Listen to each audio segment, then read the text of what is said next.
Boa, essa pergunta é excelente, né? Quando eu estava na faculdade, eu queria empreender, né? E quando você vai ler o Lean Startup, né? Acho que é um dos primeiros livros que todo mundo que está começando a entender um pouquinho sobre startups vai ler. Eu li o Lean Startups e pensei, bah, isso aqui não se aplica à saúde, é impossível eu criar um produto e começar iterando, porque existem riscos, existe uma regulamentação, existe um compliance muito sério na saúde, né? Eu não posso simplesmente testar as coisas, né? E quando você vai ler, você fica com aquele conflito, porque, pô, todo mundo fala isso aqui, é muito óbvio, é algo que é muito simples, né? Começa, já pega um MVP e sai iterando. Como que a gente faz isso na saúde, né? Com o paciente, às vezes com o médico, no mundo real. Acho que o segredo está um pouco antes, tá? Na exploração da tese. Você encontrar a tese adequada, que você consegue começar com os recursos que você tem. Às vezes você tem o recurso de, por exemplo, estar num centro acadêmico, que você já consegue iniciar uma linha de pesquisa. Enfim, aqui também é um moat a ser construído, né? A questão regulatória. Quando você tem um produto que tem uma regulação, demora muito mais, geralmente vai um pouco contra as leis de venture capital, então é muito mais difícil levantar capital, mas a escolha da tese é crucial. Até agora, sim, eram poucos negócios de saúde na internet que você poderia fundar que você não precisaria de.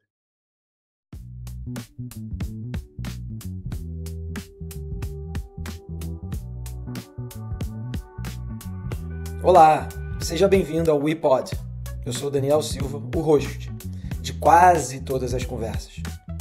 Aqui no WePod nós temos uma conversa semanal, aberta ao público, onde nós convidamos grandes amigos, empreendedores, executivos, investidores, agentes do setor de inovação, de startup e de empreendedorismo no Brasil. Uma conversa aberta, franca, onde nós exploramos os grandes temas atuais: gestão, visão de mercado, como investir, como montar uma startup de sucesso. Tudo isso aberto ao público. São 15 minutos, onde o nosso convidado conta um pouco da sua história e depois 45 minutos de pergunta de todo mundo que está participando. É aberto ao público. Atualmente acontece todas as terças-feiras, às 8 horas da manhã, horário de Brasília. Mas você, que não pôde acompanhar, pode seguir aqui no nosso canal. Vamos estar sempre trazendo essas conversas. O WePod é uma iniciativa da We Heart Impact. Nós somos um hub de inovação e empreendedorismo, atuando no Brasil e no mundo. Se você quiser saber mais, weheartimpact.com. Seja bem-vindo. Vamos para a conversa. Obrigado por ter topado esse bate-papo. Galera que já está aqui presente, vou botar só um comentário. O Solano e o founder dele, que eu vi que também está aqui no call, eles dois foram a melhor startup que eu vi em 2024. Infelizmente, eu não consigo investir neles. Então, eu espero que vocês curtam esse papo de hoje. E, cara, vamos nessa. Vou acompanhar aqui. Obrigado, Dani. Grande honra, cara. Grande honra. Bom, então vamos lá. Bom dia, pessoal. Sejam muito bem-vindos, né, a mais um episódio do IPOD. Hoje que é o nosso encontro número 14. 14 semanas aí que a gente está fazendo isso consecutivamente. Está sendo bem legal. E queria agradecer a presença de todo mundo que está aqui com a gente hoje, né, construindo essa comunidade de empreendedores ou pessoas que querem começar a empreender. E, claro, agradecer especialmente o nosso convidado, né, que é o Solano, fundador da Voa Health, que vem liderando uma das startups mais promissoras, né, como até o Dani comentou aí, dessa nova geração, usando IA para transformar o setor da saúde. Então, Solano, é uma honra te receber aqui e bora começar. A gente geralmente começa com 15 minutos de você contando um pouco da sua história, até hoje, como você começou a empreender e tudo mais. E com base nisso, o pessoal vai fazendo perguntas para você. E aí a gente fecha isso nos últimos 45 minutos. Então, 15 minutos de você se apresentando e 45 de perguntas. Beleza?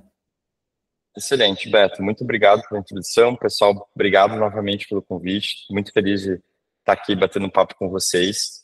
O Dani é um cara sensacional, então vocês com certeza estão no lugar certo aqui para aprender. Toda vez que eu encontro ele, a gente aprende muito, assim. Então, eu costumo dizer que o Dani é a pessoa que mais adiciona por metro quadrado, né? Em termos de valor para o negócio. Então, pô, Dani, parabéns também, cara, pela iniciativa, super legal, que bom saber que vocês estão tendo essa constância, essa frequência. Acho que a cadência é super importante. E quando a coisa é boa, um vai falando pro outro, né? E a gente vai crescendo de maneira orgânica. Acho que é aí que está o segredo.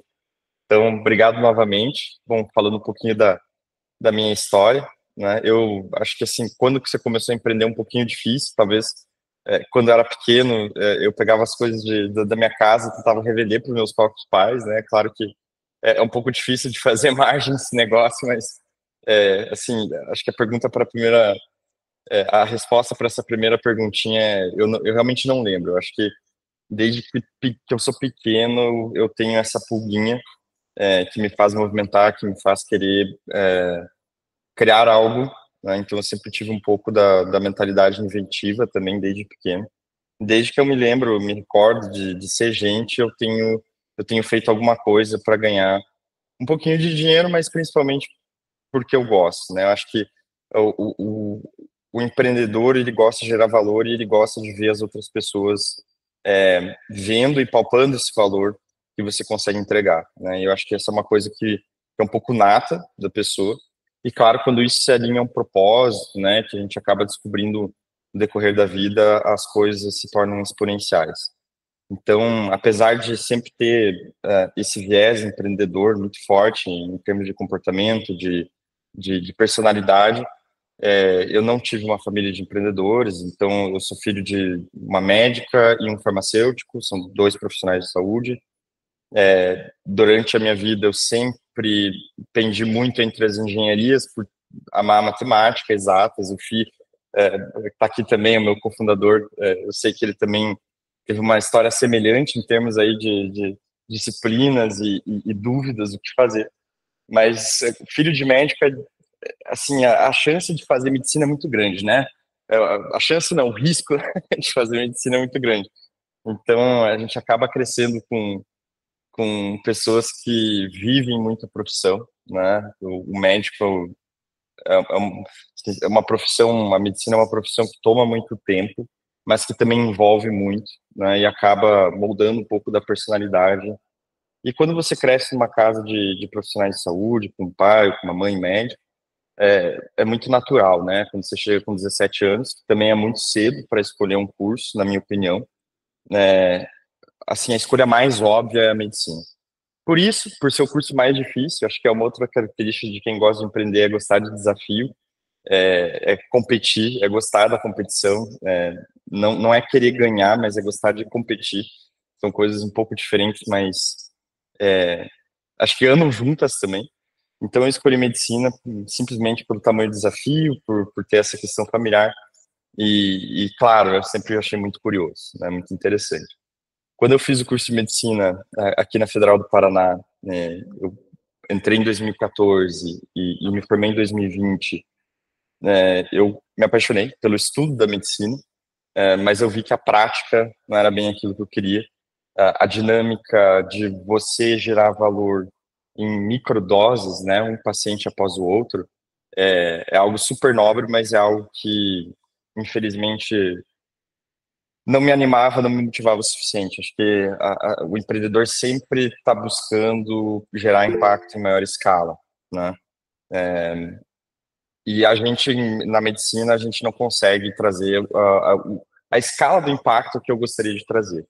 Eu já programava desde pequeno, então sempre gostei de tecnologia, mas nunca tinha pensado na tecnologia como uma alavanca para empreender e para gerar impacto até a faculdade, né? A gente é muito novo, ainda não tinha essa noção. Durante a faculdade eu precisava ganhar um pouquinho de mesada, eu tinha uma bolsa de iniciação científica e mais nada. E eu comecei a prestar serviço de estatística para outros alunos do TCC da medicina, empreendendo novamente, né? Sempre tentando ganhar um dinheirinho extra, fazer algo que eu gosto ao mesmo tempo. Então eu comecei a fazer muita estatística para outros alunos de medicina do TCC, depois no boca a boca foi passando para outros alunos de outros cursos da saúde, depois acabei fazendo estatística para alunos de mestrado, alunos de doutorado, e me apaixonei por data science, né? Eu sempre utilizei R e o Python para fazer análise estatística. Quando eu estava no último ano da faculdade, eu larguei os estudos da residência médica, né, que é o caminho, a trilha padrão, né, digamos assim, para um médico, que eu já sabia que eu queria empreender, que eu queria empreender em tecnologia, e mais especificamente na área da saúde, que aqui tem um propósito muito forte.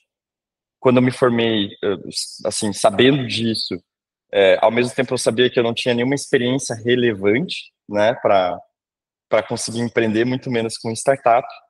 Eu já vi que tem algumas perguntas aqui, Dani, que eu vou pegá-las já para responder também. Tranquilo. É, e, quando, quando eu saí da faculdade para empreender, eu vi que o buraco era muito mais embaixo, né? Assim, um diploma de médico nesse mundo vale de nada, praticamente nada, se você não souber utilizar muito bem os conhecimentos que você adquiriu, os aprendizados, né? Eu fui trabalhar. A solução que eu vi para isso foi: eu preciso aprender. Eu não consigo ter uma educação formal em inteligência artificial, que era algo que eu já tinha uma visão grande em 2020 para a saúde, e ainda estava muito concentrado em visão computacional, né, para diagnósticos de imagem, principalmente na área da radiologia, mas que era meio que a única vertical que oferecia algum tipo de trabalho e tinha algum mercado para pessoas como eu. Eu fui trabalhar como cientista de dados, no meu primeiro emprego. Eu trabalhei em uma startup que chama Portal Telemedicina, com foco de fazer laudos de imagem à distância. E, na época, estava crescendo muito o time de pesquisa e desenvolvimento. Eu era o único médico do time, com vários outros engenheiros. E ali eu aprendi muito, né, não só da parte técnica, coisas que são extremamente úteis, nem imaginava o quanto seriam úteis hoje com LLMs. Mas também, eu acho que a melhor maneira para você aprender a empreender, claro, acho que é um pouquinho de um long track, né? Tem maneiras mais curtas, mas talvez a maneira mais certeira, mais segura, seja você trabalhar para startups, né?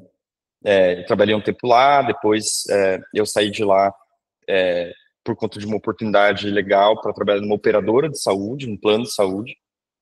Eu queria muito conhecer essa realidade do plano, né? Os planos de saúde são as maiores fontes pagadoras da saúde privada do Brasil, né? Então, a saúde aqui, todo mundo é atendido pelo SUS, né? Mas tem 3/4 da população brasileira que dependem única e exclusivamente do SUS. Esse outro 1/4 é praticamente saúde suplementar, que a gente chama, que são os operadores, né? Então, o operador é o grande agente, o grande ator da saúde privada do Brasil. Eu queria muito aprender, né, essa realidade. Fui trabalhar aí com outro ramo da ciência de dados, muito mais voltado a negócio, análise de risco, né? E lá onde eu conheci, trabalhei com o Fih, meu co-founder. A gente trabalhou quase 1 ano e meio juntos. Outra dica também, se você está pensando em fundar uma startup agora, um dia, lembre-se de alguém que você trabalhou e que você gostou muito de trabalhar, ou até com quem você trabalha hoje em dia e começa a utilizar algumas horas extras, né? Foi assim que aconteceu comigo com o Fih. A gente começou naturalmente a duplar e a gente sempre teve visões muito semelhantes para a saúde e para o setor, que também gosta muito de tecnologia. Estava fazendo uma pós de ciência de dados na época e eu ajudei ele a passar em algumas matérias lá e ele me ajudava de outras maneiras também.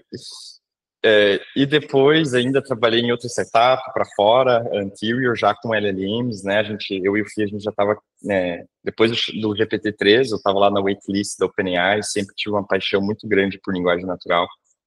Quando saiu o GPT-3, a gente começou juntos, né, a prototipar muita coisa e tentar encontrar alguns produtos. Claro, a tese que a gente ia querer empreender juntos, porque nesse ponto a gente já tinha certeza que a gente queria empreender e que a gente queria começar algo juntos. Então, a gente precisava era encontrar a tese do início.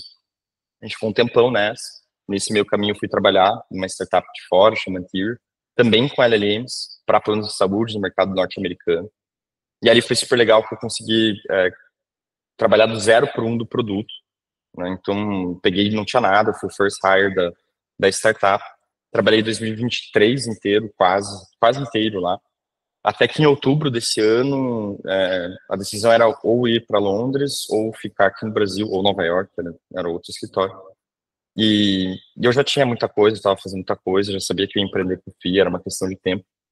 E decidi sair de tudo, estava fazendo também mestrado no ITA e acabei largando tudo para focar e construir a Voa. A primeira versão construí praticamente sozinho, depois a gente conseguiu colocar quase 200 médicos para validarem a ferramenta, tá? Já falo um pouquinho mais sobre o produto, mas basicamente é o que o pessoal chama de Scribe, em uma visão um pouquinho mais reducionista, né?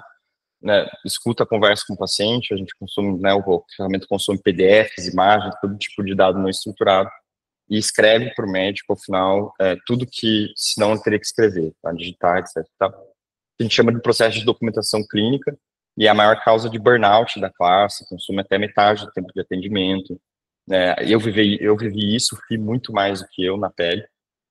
A gente sabe que é um problema gigante. Então, mais uma dica aqui, que eu sempre gosto de dar, né?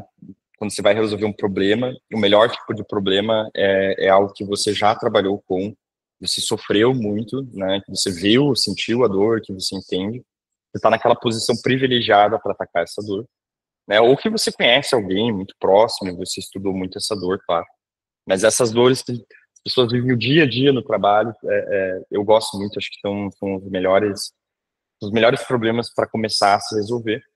E a gente decidiu começar com a Voa com esse produto, porque é uma dor gigante, muito frequente, mas que também abre portas para várias outras, que a gente chama de downstream, né? Casos de usos downstream, que você consegue plugar muito fácil dentro de um produto, de uma base de produto que já tem engajamento, já tem dado privado, e que esse flywheel já está rodando, né? Então, hoje a gente tem um pouquinho mais de um ano de empresa, são mais de 100 mil consultas por mês que a Voa já processa. Todo dia são mais de 60 dias de áudio que nós capturamos na nossa ferramenta e transcrevemos para os médicos. E a gente ainda tem um milésimo dos médicos do Brasil só. Então, a gente tem um caminho grande aqui ainda em termos de missão para fazer acontecer, mas que com a velocidade que a gente tem feito as coisas, acredito que vai dar tudo certo. Basicamente é essa a história. Dani, eu vou pegando algumas perguntas aqui. O que vocês acham, pessoal, para a gente conversando? Vamos fazer assim, a gente geralmente, eu geralmente, que sou intermediador, vou lendo as perguntas e vou te passando. Aí você consegue focar mais em desenvolver a pergunta e não se preocupar tanto em ficar olhando o chat. Pode ser? Perfeito, Beto, obrigado. A primeira pergunta é do Dani. Dani, se você quiser abrir o microfone para perguntar. Não consegue. Tá. Então, vou ler aqui a pergunta dele. Como que você está conduzindo a construção do seu time de tecnologia? Você procura mais generalistas ou você está trazendo especialistas em AI? E como que você está equilibrando, né, esse talento de júnior com os profissionais mais sêniores? Como que você integra eles? E, por último, você acha que o Brasil tem profissional qualificado em abundância para essas startups que vão surgir nos próximos 5, 10 anos ou não? Boa, vamos começar por essa última, porque ela influencia muito os motivos de como a gente faz a resposta da primeira pergunta. Então, a segunda pergunta, a última pergunta, se a gente tem mão de obra, se a gente tem talento de AI no Brasil, é escasso, tá? É escasso e assim, é uma mão de obra que, como o AI, né, o cenário todo, não estou falando só de pesquisa, mas a indústria, as aplicações, as metodologias, as ferramentas, né? Tudo tem evoluído muito rápido. É muito raro com que a gente encontre pessoas que têm experiência na área, né? E aqui não é nem por mal, não existe um curso de faculdade. A gente costuma dizer que tem que ter um pouco de sorte para saber bastante de AI, principalmente LLMs. Então, você tem que ter passado por algumas oportunidades, tem que ter conhecido pessoas que trabalham com isso, mas esse caminho não é tão simples assim de ser trilhado, né? O autodidatismo tem crescido muito, claro, ajuda muito, mas na prática, você trabalhar com AI, ela é diferente você criar um produto com AI, um produto que vai para o consumidor final, um produto que está num setor que, por muitas vezes, no nosso caso, saúde possui riscos, possui um compliance mais rígido. A gente lida com ferramentas probabilísticas, né? LLMs não são determinísticas, então os resultados não serão sempre os esperados. Portanto, trabalhar com produtos de AI em produção são, assim, uma dinâmica muito diferente de você implementar algo mais simples, tirando de tutoriais. Por essa razão, é difícil, sim, é escasso encontrar pessoas que tenham experiência, mas o lado bom é que nenhuma experiência aqui é algo desconhecido. Na verdade, inteligência artificial é algo muito multidisciplinar, né? E com LLMs, o conhecimento de domínio que você está atuando é o mais importante. Então, em termos de inteligência artificial, né? E aqui eu falo deep learning, hardcore deep learning. Nós temos poucas pessoas hoje no time que têm experiência, tá? Hoje são 2 pessoas no time, me incluindo nessa história, que tem experiência de trabalhar com deep learning, tá? LLMs, a gente vê o skill mais comum, e aqui eu não estou falando que é o melhor, mas é o que a gente mais vê, são desenvolvedores, né, que já estão nessa posição privilegiada. A comunidade de tech em volta de Large Language Models, de IA generativa como um todo, tem feito e desenvolvido metodologias técnicas e o ferramental muito voltada à população dev. Então, tudo fica com carinha e jeito de dev, documentação técnica, etc e tal. Isso é mais fácil quando você é dev, né? Você já trabalhou nessa carreira, etc e tal. Você sempre precisa de um caso de uso para trabalhar com AI, de algo que gere valor na prática e na ponta. E é por isso que o desenvolvedor aí tem um pouquinho de desvantagem em comparação a quem tem conhecimento muito específico de domínio. Então, o que a gente faz na Voa, Dani? Uma mescla. A gente tem hoje pessoas que, como eu, estão formadas em medicina, a gente tem o Davi também, que fez até o curso no ITA comigo, ele terminou, então ele realmente é um cientista de dados por formação pelo ITA, mas é médico também, formado na Unicamp, o Fi também, a gente tem o Edu também, que é médico, foi meu calouro na faculdade e coda desde criancinha, também fez o mestrado dele com inteligência artificial. Então são 4 médicos de uma equipe de 13 pessoas agora, de tecnologia, e assim, é o que a gente acredita muito, multidisciplinaridade, tá? Então, nosso time, como que a gente tem organizado? Times muito pequenos, muito flexíveis, guiados a missões específicas, que a gente chama de mission driven, e que a gente entende que 3 a 4 pessoas no máximo conseguem fazer end-to-end o que elas estão propostas dentro dessa missão.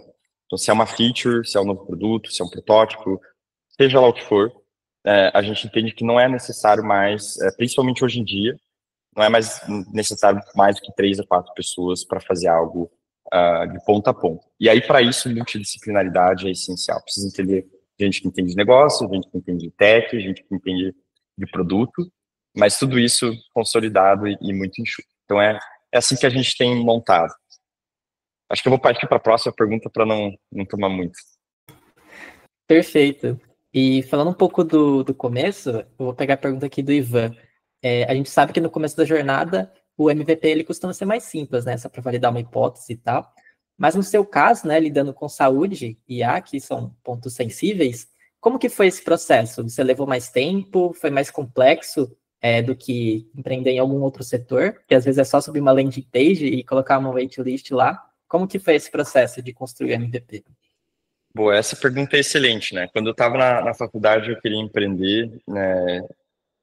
E quando você vai ler o Lean Startup, né? Acho que é um dos primeiros livros que todo mundo que está começando a entender um pouquinho sobre startups vai ler. Eu li o Lean Startups e pensei, isso aqui não se aplica à saúde, é impossível eu criar um produto e começar iterando, porque existem riscos, existe uma regulamentação, existe um compliance muito sério na saúde, né? Eu não posso simplesmente testar as coisas, né? E quando você vai ler, você fica com aquele conflito, porque, todo mundo fala isso aqui, é muito óbvio, é algo que é muito simples, né? Começa, já pega um MVP e sai iterando. Como que a gente faz isso na saúde, né? Com o paciente, às vezes com o médico, no mundo real. Acho que o segredo está um pouco antes, tá? Na exploração da tese. Você encontrar a tese adequada, que você consegue começar com os recursos que você tem. Às vezes você tem o recurso de, por exemplo, estar num centro acadêmico, que você já consegue iniciar uma linha de pesquisa. Enfim, aqui também é um moat a ser construído, né? A questão regulatória. Quando você tem um produto que tem uma regulação, demora muito mais, geralmente vai um pouco contra as leis de venture capital, então é muito mais difícil levantar capital. Mas a escolha da tese é crucial.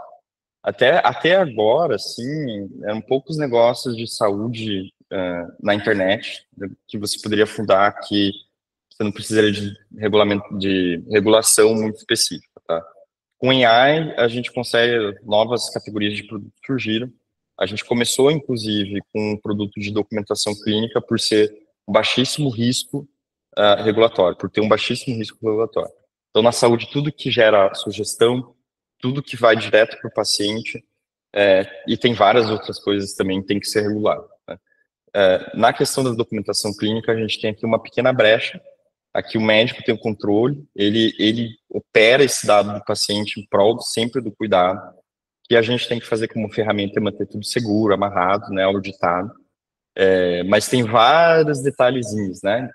Hoje a gente criou a Voa com um produto que nasceu anonimizado. Hoje a gente está mudando já, a gente tem uma visão de produto que nunca comportou isso. Desde o começo a gente sempre teve a visão de produto lá no longo prazo, que não ia permanecer assim, mas a gente começou assim. Até hoje a Voa é uma ferramenta que não tem identificação do paciente. Não só por questão regulatória, mas por posicionamento também. A gente considera ser uma nova categoria de produto. Nunca quisemos nos comparar com ERPs da saúde, que são os prontuários eletrônicos. O ERP da saúde, o prontuário lá, ele é um software super defasado. Os médicos odeiam. Então, também por questão de posicionamento, a gente sempre se posicionou como uma nova categoria, como algo diferente, e isso ajudou no regulatório. Então, assim, essa questão de regulação em saúde, no setor da saúde, a regulação ela é crucial, é determinista mesmo para o sucesso, para o insucesso, até para a trilha que você vai tomar em termos de startup, né? Qual tipo de negócio você vai fundar.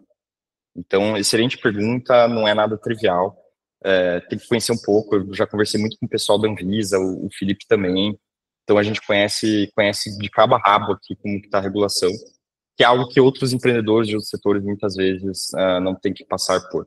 Mas eu costumo dizer que é uma oportunidade, né? Um moat que você vai criando. E quando você tem um produto que tem sucesso, você toma a frente também nas discussões de regulação, que acho que aqui é onde mora a grande vantagem. E indo um pouco agora até para produto, quais que foram os maiores desafios em treinar a IA e como que isso afeta o jeito que vocês pensam e priorizam o roadmap de vocês? Olha, não diria nem que os principais desafios no começo eram de treinar ou fazer um fine-tuning, ou de otimizar algum pipeline com IA. Hoje em dia está sendo, né? Hoje a gente tem muita utilização, a gente tem otimizações que a gente faz que a gente sente a diferença na ponta, mesmo que sejam pequenos. Mas no início é tudo mato, né? Então a gente precisava dos primeiros usuários, das primeiras validações. Acho que os maiores desafios, talvez o maior desafio, acho que tem dois grandes desafios de trabalhar produtos com IA, que vão além do âmbito de inteligência artificial em si. Eu já falei um pouco sobre o aspecto não determinístico, né? Então, existe esse problema, exige muita experimentação, mas esse é um aspecto técnico ali, que se responde, você experimentando, você consegue encontrar as respostas. Mas tem duas coisas que tá todo mundo meio perdido, né? E quando tá todo mundo meio perdido, eu também vejo que tem muita oportunidade. Uma coisa é user experience barra user interface, né? A IA, a gente tem modelos de IA generativa mudaram completamente a forma como as pessoas interagem com software, né? Então, como que isso desdobra em interfaces que já estão adequadas a esse futuro, né? A gente usa future proof aqui dentro da Voa também. Eu acho que aqui é um grande desafio. A gente se bate muito, né? A gente olha muito para benchmarks, mas a real é que ninguém sabe as melhores interfaces para se integrar pipelines de IA generativa. Por isso que todo mundo acaba colocando um chatzinho no seu produto, né?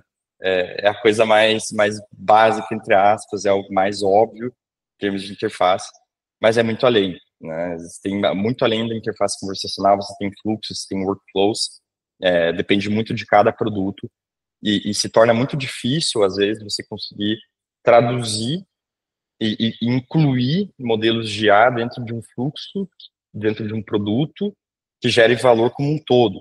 Então, eu sempre falo, IA, ela é uma ferramenta para o produto. Como você vai utilizar a IA ali dentro, e aqui, desafios, né, filhos desse, prompt engineering, esse tipo de experimentação, a escolha dos melhores modelos, né? Então, você vê startups hoje surgindo só para rotear queries para o melhor modelo, né? Então, porque são dores gigantes, né? E tem outra dor grande, que é a precificação, que é difícil de se trabalhar, que é um grande desafio.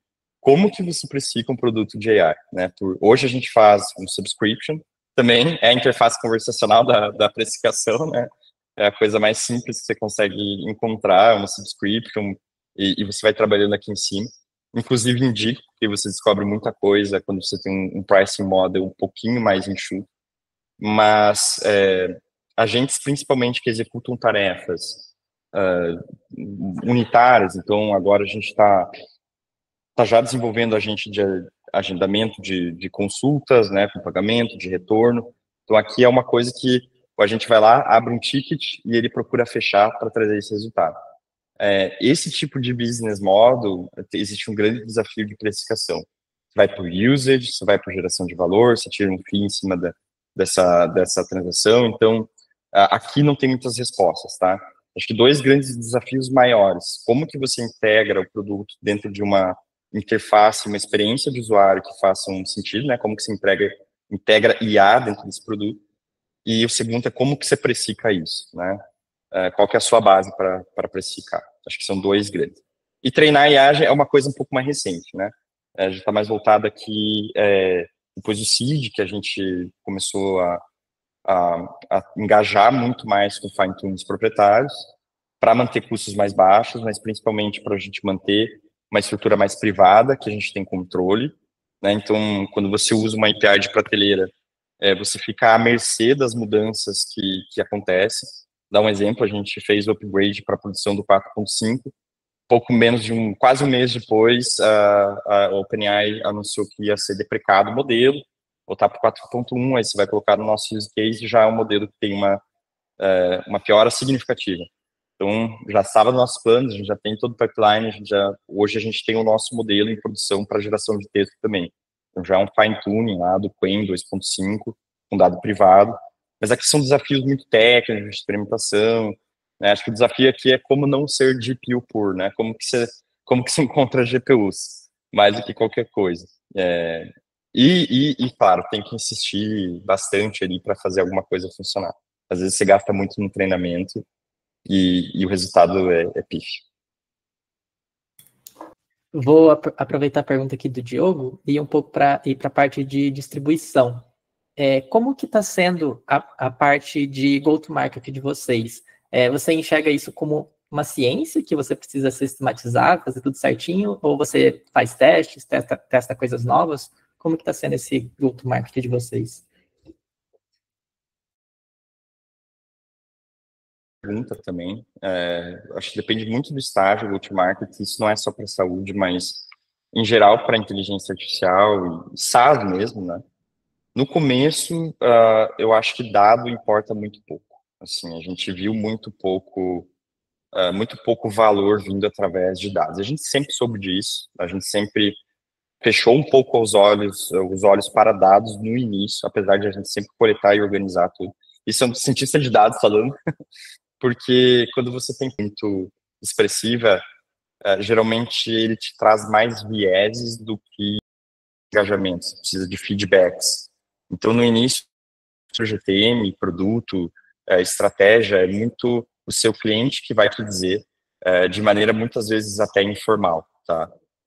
Depois, com o tempo, quando você tem esse engajamento, quando você tem uma base que utiliza seu produto no dia a dia, o ferramental para você coletar dado e fazer um Product Analytics, ele é muito onipresente. Então, você encontra muita ferramenta e você consegue, de maneira muito simples, saber o que está acontecendo dentro do seu produto. Então, tentando responder de maneira mais rápida aqui, né, para os travamentos. No início, preocupe-se muito mais com a opinião subjetiva do seu cliente, encontrando muito mais os argumentos de venda, onde que você resolve a dor, tá? Isso também serve para produto. E depois, com a utilização, você começa a dividir as cohorts. Nem tudo é testável, tá? Nem tudo se precisa testar também.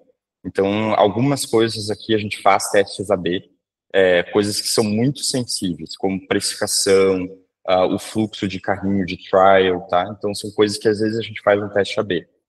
O restante, infelizmente, é um trade-off. A gente não tem muito tempo, às vezes, para experimentar. A gente precisa keep up with the timing, e às vezes a experimentação ela toma um pouquinho mais de tempo, você tem que aprender, né? Você tem que incrementar a sua experimentação. Então, a gente costuma fazer para coisas mais pontuais, certo? Nem para ads a gente costuma fazer tanto, é muito mais simples. Os nossos testes de ads costumam ser simples, tá? até porque aqui a nossa missão é crescer muito mais no orgânico, no boca a boca, por ser um mercado de nicho. Então, go-to-market, a melhor coisa que você tem a fazer é entender muito bem seu nicho, criar uma primeira base de engajados. As coisas vão se tornando muito mais simples depois daí. Tá? Perfeito. E agora, indo um pouco para a parte de comercial, vocês atendem tanto B2C quanto B2B, né? Quais que são as diferenças e os desafios na área da saúde para conseguir atender ambos os setores, né? E você tem preferência por algum deles? Algum é mais difícil, algum é mais fácil? Como que é? Me baseei aqui na pergunta do Ivan, tá? Boa, ótima pergunta também. O B2B na saúde é super, super tricky, né? Então, os ciclos de vendas geralmente são muito longos, demora muito, pelo mesmo motivo até de regulamentação, né? O setor da saúde ele é muito pautado na desconfiança, e existe algo aqui na saúde que também é um pouco único, em que os principais players ou atores do setor geralmente não têm incentivos muito alinhados. Quem são esses principais players? A fonte pagadora, geralmente operadora de saúde, na saúde privada, isso poderia ser o SUS, por exemplo. O prestador, que é o médico, a clínica, o hospital, e o paciente. Tá? Geralmente, esses incentivos não estão bem alinhados, porque o paciente precisa de um tratamento, quem tem que pagar esse tratamento é um plano de saúde, quem receita, quem pede esse tratamento é um médico, o médico pode estar errado, o paciente pode estar fraudando, o plano não quer pagar, às vezes o paciente precisa, geralmente o paciente precisa, mas o plano sempre vai assumir que pode existir uma fraude. Então, vocês entendem, né, que o incentivo nem sempre está alinhado, é um setor super complexo. Então, o B2B na saúde, o enterprise, os large players, essas são as desvantagens. Sales cycles muito longos, muito mais tempo para convencer, pressão por custos também é muito maior. Por que nós atendemos o enterprise? Então, já deixando aqui minha opinião velada, né? Eu adoro consumer, adoro, apesar de que se falar isso para um venture capital de início assusta, não tenham medo de trabalhar com consumer. Se dentro da estratégia de vocês sabem como evoluir. Para a gente faz muito parte de uma estratégia também de go-to-market, né? Que é basicamente o médico ele trabalha muito junto, trabalha muito em hospital, muito em clínicas. Então a gente tem uma estratégia de chegar no individual, no cliente individual e fazer um sales bottom-up. Quem fez isso foi o Slack, por exemplo. A gente tem vários benchmarks de features e produtos que tiveram muito sucesso com essa estratégia.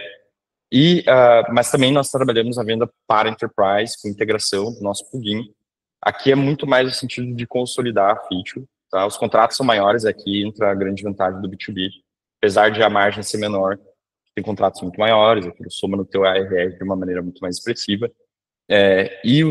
No setor da saúde, especialmente, o B2B, a operadora de saúde, por exemplo, que são os principais clientes que a gente tem hoje para o B2B, tem inúmeras dores. Então, a gente vê sempre como uma porta de entrada. Você estar ali é uma porta de entrada para você começar a atender outras dores, downstream use cases, que estão ali adjacentes ao que você já está entregando. Então, essa é a maior vantagem que a gente tem para o enterprise. Ele é muito mais pautado no longo prazo. Tá? E o individual, o médico, o profissional de saúde é muito mais... Agora a gente tem crescido muito mais rápido com essa figura, com esse ator. Na saúde as coisas se mexem um pouco. Inclusive, muita operadora, muito hospital, presidentes são médicos, tá? Os mandantes, tomadores de decisão são médicos, não são empreendedores, são pessoas de mercado, são pessoas da saúde. Então, um setor um pouco específico nesse sentido. Mas, suspeito para falar, eu prefiro consumer. B2B é muito demorado. Faz sentido. Até pegar a pergunta do Ivan aqui, que surgiu enquanto você estava falando.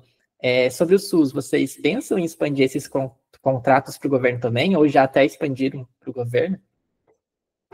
Boa, o SUS, se o B2B é complicado, o SUS consegue ser um pouquinho mais, né? Porque o modelo de contratação do SUS, ele geralmente vai passar pela licitação, depende, aí você tem modelos um pouco diferentes. Mas aí você pega a saúde, que é um setor específico, você ainda coloca um government. A gente gosta, a gente está trabalhando com parcerias para começar a atender prefeituras, tá?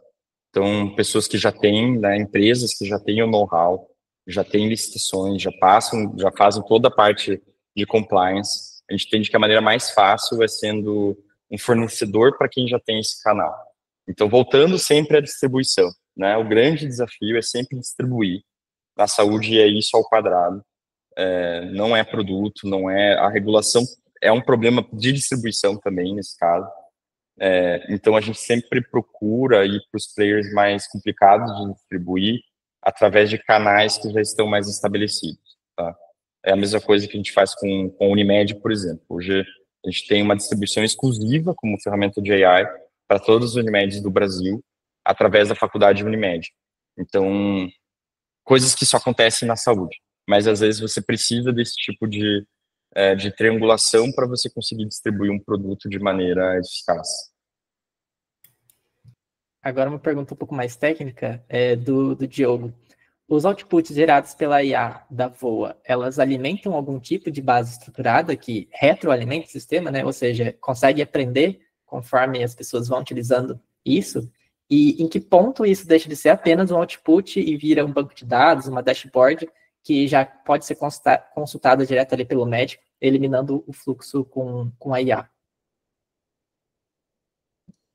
Hoje a gente, assim, muito recentemente a gente tem passado a utilizar outputs para treinamento, tá? Então a gente anonimiza, a gente tem um pipeline seguro para trabalhar esse dado, ele vira banco imediatamente para o produto, né? Então, assim, para os médicos poderem acessar seus casos, para poderem ter acesso, então sempre vira banco. Mas para treinamento de IA, como eu falei, foram decisões mais estratégicas mais recentemente que a gente nos fizeram engajar mais rapidamente, de maneira mais forte com fine-tunings proprietários. A gente sim utiliza, tá, dados para treinamento com toda a regulamentação e a chatice envolvida, mas exige muito esforço, né? Então, os clientes fazem muito essa pergunta para gente. Pô, se eu for corrigindo aqui, vai atualizando, vai aprendendo, né? Acho que todo mundo ficou um pouco mal acostumado, entre aspas, com a memória do ChatGPT, né? Que você vai alimentando a memória. A memória, basicamente, é uma base contextual lá, vetorial, que você consegue acessar, o teu agent, a tua interface, o teu produto vai acessar, tá? Hoje, a gente não tem um layer de memória para core feature da VOA. A gente decidiu trabalhar fine-tunes, principalmente pelo motivo que eu falei para vocês antes, que a VOA é anonimizada, a gente ainda está assim, a gente tem os planos futuros e uma forma de como que a gente vai fazer para incluir o nome do paciente, mas como é tudo anonimizado, perde um pouco o sentido da memória para o médico ali, para lidar com o caso clínico. Porque, geralmente o médico vai querer saber como que esse paciente estava antes, como é que foi na consulta passada. Se eu não sei quem é o paciente, a memória fica meio... ela perde um pouco o uso. Então, de uma interação para outra, não aprende, tá? A gente não tem isso. O que a gente faz a gente coleta o dado, a gente anonimiza, a gente cura, a gente trabalha o dataset, por muitas vezes a gente gera dado sintético, datasets, por exemplo, de instrução, mas também de chat template, né, datasets que tem os turns de conversa entre usuário e assistente para fazer supervised fine-tuning, tá? E aí aqui tem várias técnicas que a gente utiliza. A gente utilizar esse dado para mostrar para o profissional de uma maneira mais visual e analítica é algo que a gente está construindo também. A saúde tem muita codificação, então, por exemplo, cada diagnóstico tem um código, chama lá de CID, né, o Código Internacional de Doença, mas também procedimentos têm seus códigos, tem algumas tabelas nesse sentido, indicações, exames, etc. Então, a gente procura codificar já essa informação desde o output, tá? E codificar isso muito corretamente, para depois, com busca, e até um regex resolve, porque o formato lá de output que a gente usa hoje é Markdown, é semi-estruturado para o médico. Um regex resolve, você consegue puxar os seeds de maneira analítica e agregada, tá? Então, esse é um trabalho que a gente está fazendo hoje, inclusive com o Davi, que eu citei antes, que é médico, cientista de dados pelo IPE, e trabalha conosco hoje em dia. Então, ele é a pessoa que está tocando muito essa frente. Então, sim, tem muito valor nessa informação. Na verdade, um dos principais motivos de a gente ter iniciado pela documentação clínica é que, hoje em dia, né, na forma antes da VOA, como era feito, a gente desperdiça mais de 90% do dado em saúde que está não estruturado. O dado de saúde geralmente está em imagem médica, está em texto livre, está na conversa com o paciente a maior parte, e a gente simplesmente vinha desperdiçando como sociedade essa informação extremamente rica. A gente decidiu começar aqui para capturar tudo isso. A gente captura toda a informação, mas também as decisões. O próximo passo é pegar esse dado e tomar ação. É gerar agência, que a gente chama. Então, é isso que a gente está construindo agora. Perfeito. E indo um pouco para a parte até de investimento, você captou com a Prosus, né, que é um player gigante. E o que você acha que foi decisivo para eles confiarem na Voa? Você acha que foi pela IA, foi pelo time, foi pelo produto? O que você acha até que os VCs estão vendo hoje em dia, né, nessa era da IA? Precisa ter IA, não precisa? Se você puder contar um pouco. Boa, vou começar pela última pergunta de novo. Acho que precisa ter IA, não precisa, né? Não, com certeza não precisa. Facilita muito você ter uma tese AI first, né? Então, acho que mais de 60% dos investimentos VC hoje em dia estão pautados em startups que usam muito fortemente ou são já AI first, como é o nosso caso. Porque é simples, né? Assim, tudo bem, você tem negócios brilhantes ainda para serem feitos que não utilizam, que só utilizam uma pitadinha de IA. Mas só com os modelos que a gente tem hoje, se a gente parasse de desenvolver novos modelos de IA, já teria, sei lá, 10, 15 anos de inovação em termos de produto, de aplicação, que podem se desenvolver em cima de modelos que geram muito valor. Então, a lógica é simples, a gente tem um mundo para construir aqui ainda, né? A gente tem muito mais oportunidades aqui em AI, porque está tudo começando. Então, é uma questão de matemática, né? Você tem um número muito maior, uma gama muito maior de teses aqui ainda para serem construídas. Faz pouco sentido você construir fora daqui. Claro, aí tudo depende. Depende muito da história pessoal, etc. Mas facilita muito hoje em dia você desenvolver uma startup já AI first. Diferenciais para Venture Capital, acho que aqui a Prosus Ventures, que é o braço da Prosus que faz o investimento em startups, ela não pensa diferente, apesar de ser um membro do grupo, vai seguir as mesmas regrinhas de Venture Capital, né? Apesar de lá no futuro, no long term, tem diferenças bem importantes entre a Prosus e fundos clássicos de Venture Capital. A Prosus aqui tem outros players também que praticam sistemas parecidos de investimento. Mas, em suma, acho que tem dicas e tem coisas que valem e que são essenciais para todo mundo que quer levantar capital e que precisa, às vezes, levantar capital. O primeiro é visão. Eu acho que é algo que é sempre... acho que é até mais difícil para o fundador exercitar a sua visão e ter uma visão grande e todo dia você exercitar, você acreditar, você comunicar, você ter clareza nessa visão para o seu time, para o seu cliente, é algo que não é tão simples, né?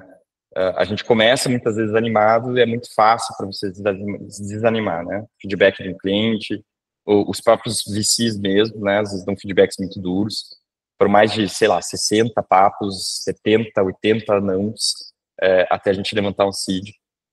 E quando você recebe o primeiro sim, é engraçado porque todo mundo te liga querendo entrar na hora e é um desespero total. Então é muito assim, tá? Eu não acreditava muito, mas é muito assim.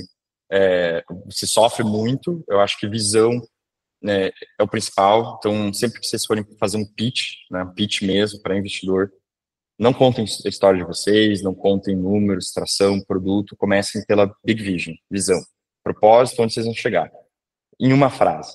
E depois fica muito mais fácil trabalhar o backwards disso, né? Pô, eu vou chegar lá, vou ficar gigantão com X e Y que eu vou ser. Como que eu vou fazer isso? Aí você tem tempo para contar essa história.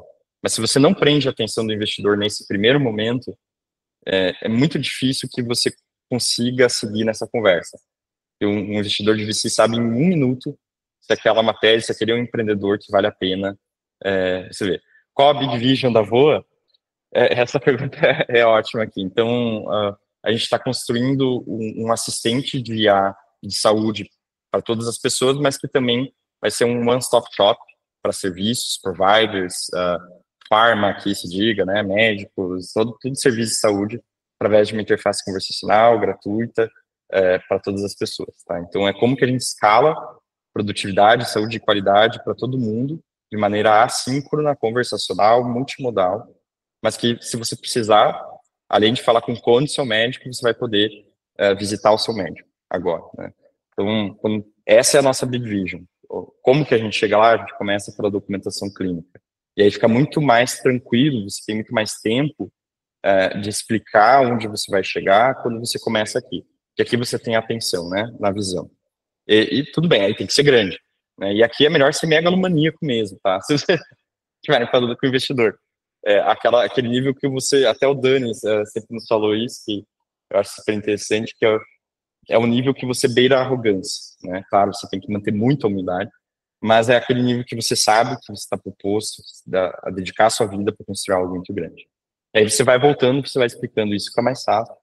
Mas tem algo que é extremamente importante, que nada substitui, que é atração, tá? Então, tô com dificuldade para levantar, eu não sou o carinha da Faria Lima, no meu caso eu não sou, então a gente sabe que para quem está fora desse eixo é muito mais difícil, inclusive ter os primeiros contatos com fundos de VC é muito mais complicado para entrar nesse mundo. Tem uma coisa que tem um remédio para todas as dores aqui, que é a atração, tá? Então, se você tem um produto, você tem que ter uma visão de qualidade também, tá? Essa é a base. Mas se você tem tração, você tem um produto de qualidade, está resolvendo uma dor real, e principalmente no mercado que está surgindo agora, né? Uma tecnologia super nova, são vários pontos que ajudam muito na hora de levantar, tá? E aí, é claro, o time entra junto aqui nessa. Mas quando a gente considera que você tem uma visão grande, você tem um produto muito bom, uma tecnologia nova, que está crescendo bastante, um nicho complicado, complexo, é difícil um time ruim fazer. Então, você já mata muita coisa aqui nessa primeira parte. Depois de explicar o time fica um pouco mais fácil, é mais você encaixar os backgrounds dos fundadores aqui nessa história toda. Tá? Então, acho que essa é a maior dica. Comece pela visão, big vision, e nada substitui tração. Parem com VCs desde cedo, não procurem investimento desde cedo. Tá? Parem para aprender, para saber como é que é o papo com essa galera, para levar na cabeça, para melhorar a tese de vocês, para ir lapidando, o pitch também. Não, vocês não têm que ser o cara da oratória também, não tem que ser palestrante, tá? Pode falar super mal, pode gaguejar, não tem problema nenhum, mas a big vision tem que estar lá, a construção tem que estar ali, a execução tem que estar ali, tá? A velocidade tem que estar ali, isso tem que ficar claro. Então, muita gente se confunde, né? Acho que precisa ter um pitch de novela, aquela coisa. Nada disso, só precisa estar ali, né? A ideia precisa estar ali, muito bem sedimentada, e os resultados disso também têm que ser evidentes, tá? É muito por esse sentido. Perfeito, dicas muito boas aí de quem fala com muito VC, né? Obrigado. E acho que caminhando agora para o final, uma pergunta para você. O que o Solano de hoje diria para o Solano que estava começando a empreender? Até para essa galera, né, que está começando agora, ou que pensa em começar, o que você diria para o seu eu de lá atrás? Bastante coisa, mas tô pensando aqui, acho que você tem uma coisa, comece o quanto antes, né? Comece o quanto antes, não tenha medo de colocar algo no ar, porque vai demorar, tá? Então a gente acha, um dia eu vou estar mais tranquilo, eu vou empreender, eu vou desenvolver alguma coisa, né? Quando eu tiver, é muito difícil esse dia chegar, vai demorar, e quando esse dia chegar, se ele chegar, bota mais uns 5 anos para você começar a dar certo, né? Tem muita ilusão do overnight success, mas a Voa, por exemplo, foi, acho que minha quarta tentativa de empreender, né? Então, tem muita coisa decisiva aqui, desde a escolha do seu co-founder, a tese, o timing, que acho que é o mais delicado de todos os fatores. Eu diria que hoje a gente está no melhor timing, talvez em várias gerações, e com certeza desde a dot-com bubble, né? Então, eu diria, principalmente hoje em dia, comece já, porque quanto antes você começar, antes você vai gerar resultado, tá? Então, acho que essa é a melhor dica, porque o resto se resolve, o resto você aprende. Acho que tem outra que é ter humildade, né? Ter paciência, você aprender com a jornada. Eu acho que é brilhante nunca mirar o capital, o dinheiro, né? O fundraising, as headlines. Apesar de que tudo isso é legal, isso cansa também, enjoa. Se você não tem um propósito, é muito fácil você desistir do negócio, porque antes de ficar legal vai ficar muito difícil, vai ficar muito duro. Então, o que mantém a gente ali no dia a dia, a consistência, a constância, e inclusive desenvolve muito a humildade, porque a gente desenvolve humildade quando a gente coloca a cara a tapa, a gente se ferra e a gente aprende, né? Mas você só tem esse drive se você tem um propósito muito forte. Então, acho que a dica é, cara, acredite em você, coloca algo no ar. Não acredite que, pô, só a gente da Faria Lima, ou você tem que estar no Vale. São todas desculpas que a gente arranja pra gente mesmo. Ou que, eu tenho que ser engenheiro para começar a codar, porque ninguém vai colocar fé no meu currículo. Você precisa construir algo que gere valor para uma dor de verdade. Tá? É só isso que precisa. E só, né? Que não é nada trivial. Mas eu acho muito mais fácil pensar assim e muito mais tranquilo, você limpa muito mais esse noise da sua cabeça do que você pensar nesses checks, né? Eu tenho que ter o time perfeito, porque eu tenho que ter MBA nos Estados Unidos, porque eu tenho que estar na Faria Lima, tudo isso é história, tá? Tem coisas que são insubstituíveis aqui, e você ter um propósito, você executar, você resolver uma dor em escala, é algo que é insubstituível. Então, eu diria, acredite muito em você, assim, se fosse mais novo. Tinha muito medo, né? Medo. Não conhecia nada desse mundo, falava com o VC, isso aqui não vai funcionar. Cara, aquela tristeza, não sei o quê, já quer pivotar a tese. Então, demora para você criar essa confiança também. Perfeito. Muito obrigado, Solano, aqui pela sua presença. Foi um papo excelente. Queria agradecer você e agradecer também ao pessoal que participou, que fez as perguntas. Acho que o iPod vem muito das perguntas que vocês fazem, né, pra gente. Então, agradecer o pessoal aqui também. E a gente continua na semana que vem com o... Peraí, gente. Vou pegar a imagem aqui do Rafael da Crespo. Deco, né? Isso. Crespo da Deco. A gente continua Legal. Com o Rafael Crespo da Deco. E ele é cofundador e CRO lá. E ele já passou pela Vtex e hoje está liderando o desenvolvimento do DecoChat, que é focado em IA para empresas. Então vai ser um papo bem legal e espero vocês na semana que vem. E mais uma vez, obrigado, Solano. E obrigado você, Beto. Obrigado pro Dani. Não sei se ele está ainda. Perdão pela internet aqui, deu uma caidinha em alguns momentos, mas espero que tenha sido proveitoso. E semana que vem vai estar bacana. Vou aparecer aí, que o pessoal da Deco é super show. Então, super recomendo que vocês venham também. Valeu, pessoal. Tchau, tchau. Abraço, pessoal. Muito obrigado. Boa semana.